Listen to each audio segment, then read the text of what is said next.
Y'all alright? Alright. Yeah, I take minutes to go to use the phone and my damn lectures. I drinking and shit, all that stuff. Don't smoke weed in here.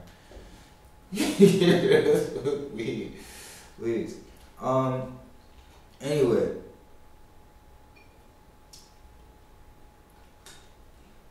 Yeah, so Adam and Christ. Let's see, Adam and the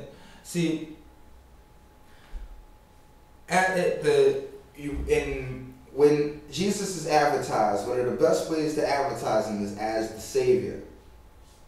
One of the things you got to keep in mind is if you didn't have a problem, would you need a Savior? You see what I mean?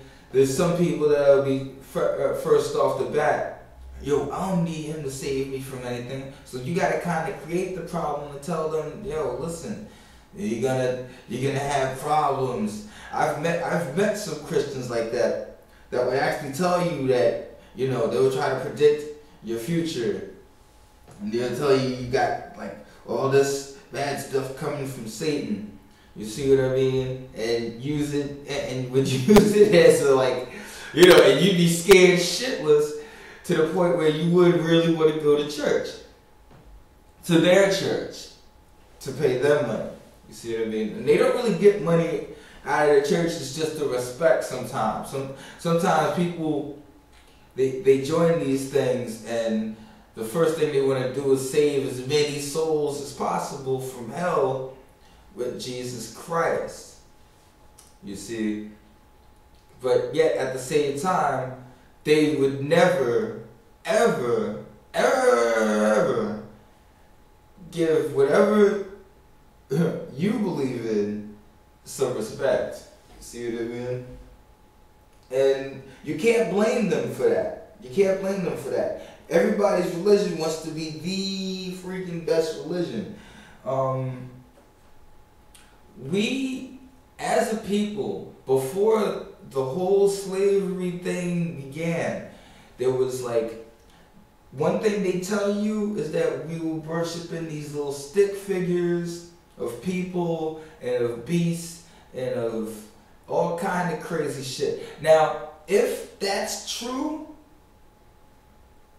alright, fine. We got enslaved, we doing the boat, you know what I mean? What are you gonna do? Some ignorant shit. You gotta remember, if you're worshiping a stick figure that has no life in it, you know what I'm saying? You just worshiping that thing. It's like, it's not even an abomination. Let's just say it's just dumb. Yeah, you're worshiping something that's not there. And it's even, now, people do that anyway sometimes, but when it came to the idol, it's like you're seeing this thing and you're trying to worship it, but it's not there. So you know it's not there. Your heart knows it's not there. It's like a, you know, what are you gonna do? You're freaking stupid. You're stupid. On the other hand, though, there are some idols that when you look at them, they are entrancing, and they are the type of thing that, you know, you look and you're like, oh, wow. And you know something? One of the things that has the most people bound down to the statues, you know what I'm saying, usually is the Catholic Church. But the Catholic Church never actually says, go over there, bow down to that statue. Never really says that, you know what I mean? People like to take certain things out of context, then they feel everything is freaking Babylon, then we all go downhill. And that's just the devil's plan in the first place. But they keep falling for this shit and they need to stop. And like, when it comes to existence, let's say you don't feel that Jesus exists. Alright, cool. Jesus probably hasn't revealed himself to you. With a lot of people, Jesus has to actually reveal. Your God cannot be a God until it has actually done something for you. Now, chances are, you don't believe, or you do believe in a God because you've seen something. If you've never seen something from a God, check it. Chances are, Either the God doesn't exist or it hasn't been talking to you. You know what I'm saying? And you can't feel that, when some people ask, how does God speak to you? Like, I can't hear God. When is God going to speak to me? Speak, you answer him this. You tell him, try to speak in a language that has opened the womb of the mother, has formed you, and everything around you. Try to speak in that fucking language. You see what I mean? Try to talk in the language that said, let there be light. You know what I'm saying? And it was light. It's a hard language to speak. And chances are you probably can speak in this language or understand this language without using your own language.